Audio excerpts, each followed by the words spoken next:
Good afternoon students. Welcome to the class. Ampere circular law क्या है? चलिए आइए इसको समझते हैं। इन 1820 ऑयस्टर जो कि डैनिश फिजिसिस्ट थे, उन्होंने एक कनेक्शन, एक रिलेशनशिप डेवलप किया बिटवीन इलेक्ट्रिसिटी एंड मैग्नेटिज्म। ये एक बहुत ही इंटरेस्टिंग डिस्कवरी थी। ऐसी बात नहीं है, इससे पहले हमें पता था, इलेक्ट्रिसिटी के बारे में पता था और मैग्नेटिज्म के बारे में भी पता था, लेकिन इनके बीच में रिलेशनशिप, ये आपस में जुड़े हुए हैं, ये चीज हमें 1820 में पता लगी थ्रू ऑयस्टर। इन्होंने मैग्नेटिक कंपास रखा एक करंट कैरिंग वायर के पास, और इन्होंने नोटिस किया जैसी वायर में से करंट फ्लो हुआ, मैग्नेटिक कंपास के जो नीडल थी उसमें डिफ्लेक्शन इन्होंने देखी। अब सोचने वाली बात यह है, डिफ्लेक्शन हुई क्यों?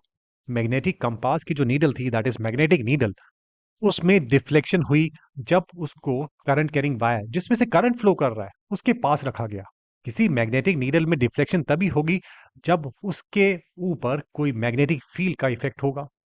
हमें पता है, मैग्नेटिक, अगर हम दो मैग्नेट्स लेते हैं, या तो वो रिपेल करेंगे या वो अट्रैक्ट करेंगे।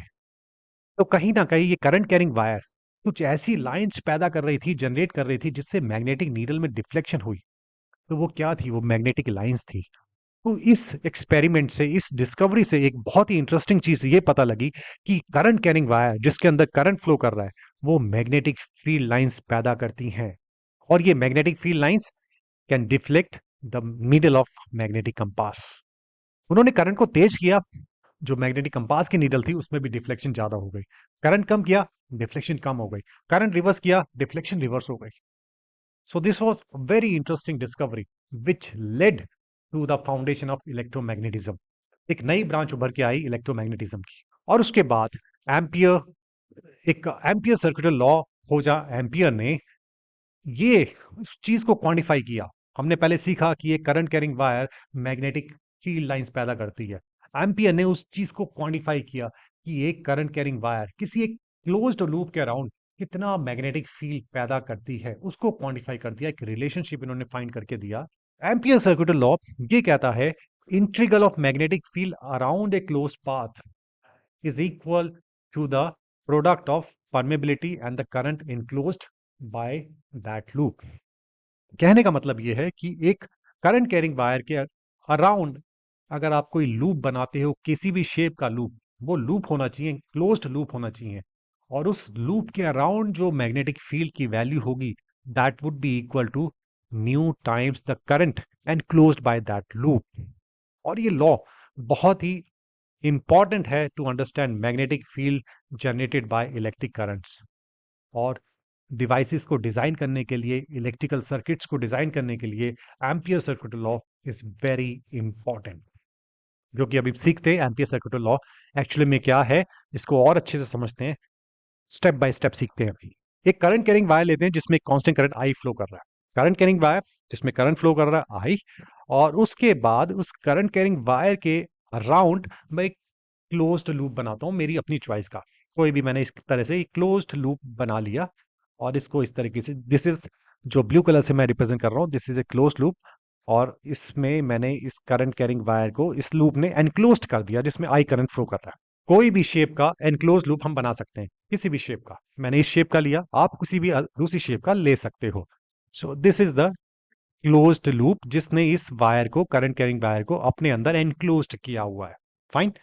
अब उसके बाद मैं पाथ चूज करता हूं कि मैं उस क्लोज पाथ के किस तरीके से मूव करना चाहूंगा, चाहे क्लॉकवाइज मूव करना चाहूं या एंटी क्लॉकवाइज मूव करना चाहूं। मैं अपने मन से वो कुछ भी रास्ता चुन सकता हूं। तो लेट्स से मैं एंटी क्लॉकवाइज चूज करना चाहता हूं, कुछ इस तरीके से मूव करना हूं उस क्लोज पाथ के अलोंग। ये कुछ इस तरीके से, जो रेड एरोज हैं ये बता रहे हैं कि इस पाथ को मैंने चूज किया है एंटी क्लॉकवाइज, मैं इस पाथ के अलोंग जाना चाहता हूं। अब उसके बाद एक पॉइंट में लेता हूं, एक छोटा सा यहाँ पे डीएल लेंथ, क्लोज लूप की छोटी सी मैंने लेंथ ली डीएल। यहाँ पे जो मैग्नेटिक फील्ड है, मुझे नहीं पता क्या है, लेट्स से वो उसकी जो डायरेक्शन है वो कुछ इस तरह से एरो से मैंने रिप्रेजेंट कर दी, B1 से इसको मैंने रिप्रेजेंट कर दिया। ये डायरेक्शन है, कुछ भी हो सकती है डायरेक्शन, मैंने इसको इस डायरेक्शन में मान लिया। और एक दूसरा पॉइंट लिया, उधर B2 की मैग्नेटिक फील्ड स्ट्रेंथ B2 है और उसकी डायरेक्शन कुछ इस तरीके से है, because we do not know कि क्या डायरेक्शन है। इस तरीके से अलग अलग डायरेक्शन है। और एक पॉइंट, मैंने तीसरा पॉइंट ले लिया जहां पे मैग्नेटिक फील्ड की जो डायरेक्शन है B3 से मैंने रिप्रेजेंट किया, कुछ इस तरीके से है। तो आप देखेंगे ये B1, B2, B3, इसी तरह मैंने बहुत सारे छोटे छोटे मैग्नेटिक फील्ड्स ले लिए और कुछ इस तरीके से एंगल बना रहे हैं, बीटा 1, बीटा 2 एंड बीटा 3। पर जो मुझे मैग्नेटिक फील्ड चाहिए, that should be along this the path, along the path, ये ब्लू वाले पाथ के अलोंग होना चाहिए मैग्नेटिक फील्ड। एक्चुअल में मैग्नेटिक फील्ड B1 कुछ ऐसा है, B2 कुछ ऐसा है, B3 कुछ ऐसा है, तो मेरे पाथ के अलोंग नहीं है ये।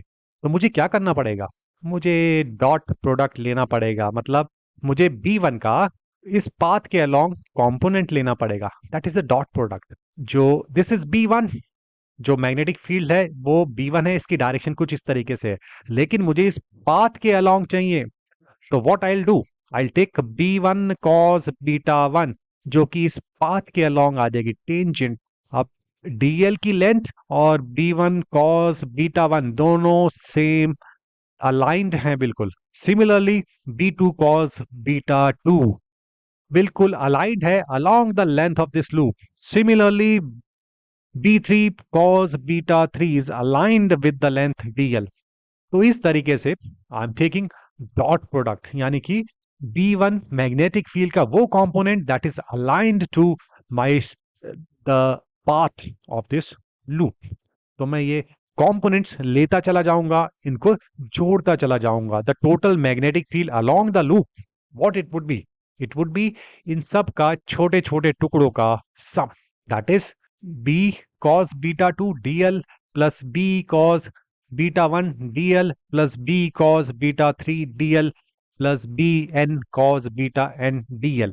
छोटे छोटे टुकड़े में जोड़ता चला जाऊंगा, जिसको क्या बोलते हैं, इंटीग्रेशन बोलते हैं। So I will integrate the small components over the loop, what I will get. तो एम्पियर उन्होंने ये बोला कि जो closed along the loop, integration along the closed loop B dot DL is equal to the mu naught times the current enclosed by this loop। इस loop ने कितना current enclose किया है, इस करंट कैरिंग वायर में current I flow कर रहा है, उतना एनक्लोज किया है। तो जो मैग्नेटिक फील्ड की जो वैल्यू होगी, टोटल वैल्यू इस पाथ के along, that would be equal to mu not times the current enclose by this loop. और करंट कितना है, आई एनक्लोज किया है। This is Ampere circuital law.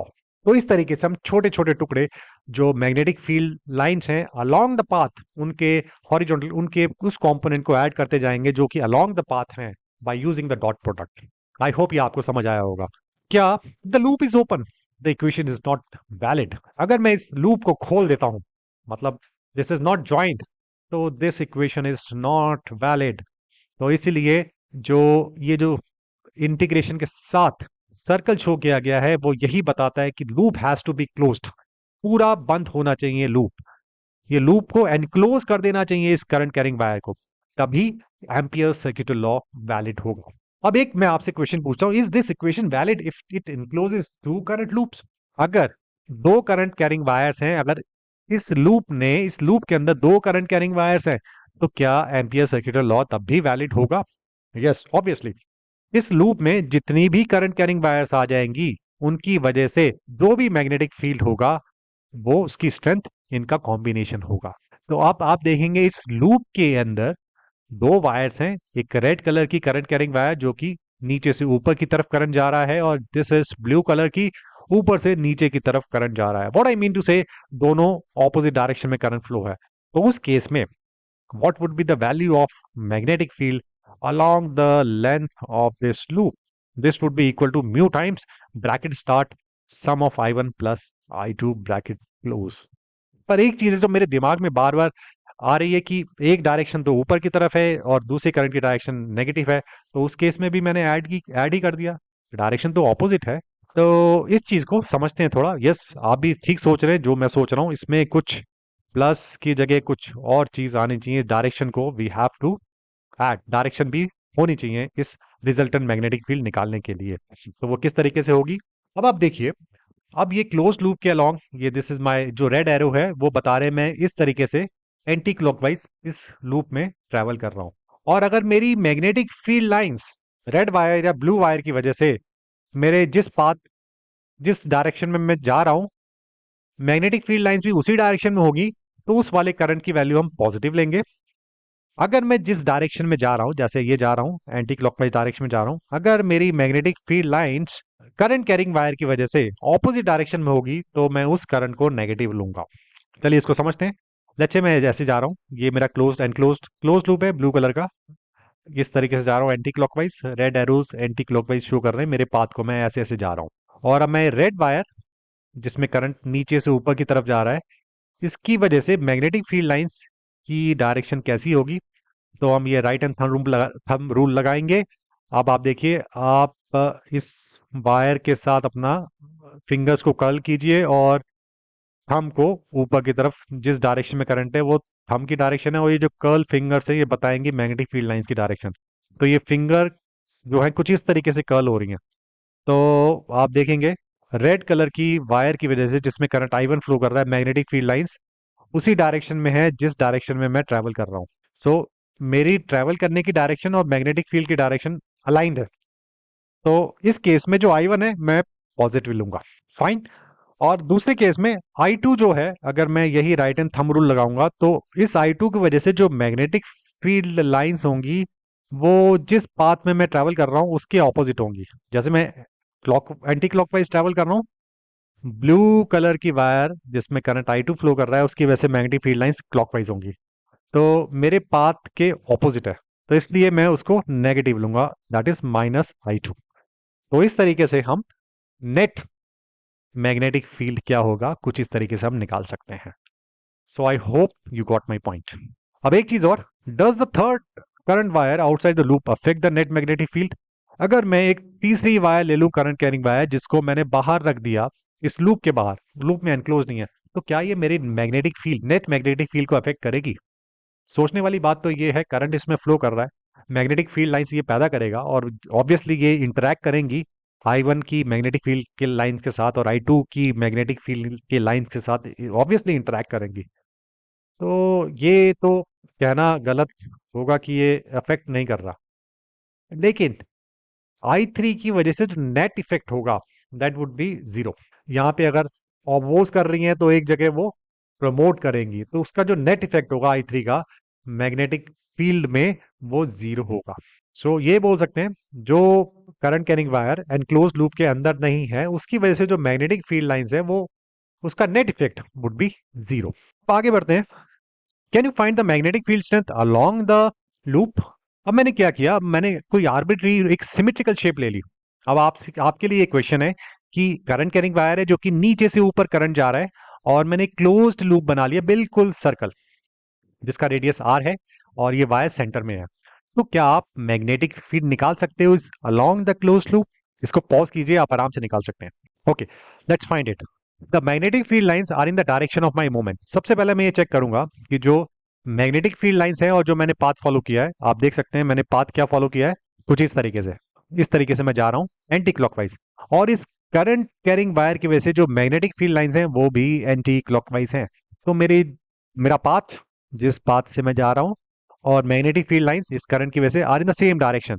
So current की value I will take positive. तो what will be the magnitude of the magnetic field? Integral, closed integral of magnetic field along the length of this loop is equal to mu naught times I, current flowing in the wire, जिसको इसने enclose किया हुआ है। अब B is constant because current is constant, B is constant। तो अब B को बाहर ले लिया और दिस इज DL, इसको हम इंटीग्रेट करेंगे, छोटे छोटे टुकड़े इसके जोड़ते चले जाएंगे। तो सर्कल के छोटे छोटे टुकड़े अगर हम जोड़ लेंगे अलोंग इस सर्कमफ्रेंस, तो हमें क्या मिलने वाला है, उसका पूरा सर्कमफ्रेंस 2 पाई आर मिल जाएगा। और 2 पाई आर को हम राइट हैंड साइड ले जाएंगे, नीचे डिवीजन में आ जाएगा, तो जो मैग्नेटिक फील्ड की वैल्यू होगी अराउंड ए क्लोज्ड लूप जो कि एक सर्कुलर फॉर्म में है, that would be equal to mu not times the current flowing in the wire divided by 2 pi r, that is the circumference of this loop. So this is how we can find the magnetic field using Ampere's circular law around any enclosed loop. I hope ये आपको clear हुआ होगा।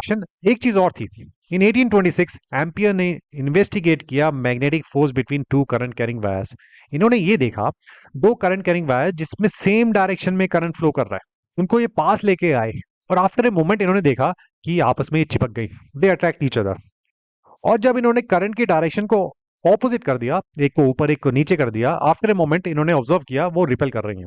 तो ये phenomena क्या था, इस phenomena को हम नेक्स्ट वीडियो में डिस्कस करेंगे। आज के लिए बस ये समझ लेते हैं कि एम्पियर सर्किट लॉ जो हमने सीखा दैट इज एनफ।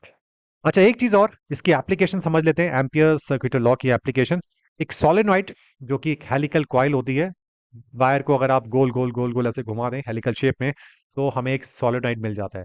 अब इसमें से अगर मैं करंट फ्लो करूंगा इस हेलिकल वायर में से, तो मेरे को एक कंट्रोल्ड मैग्नेटिक फील्ड मिलने वाला है इस हेलिकल वायर के अंदर।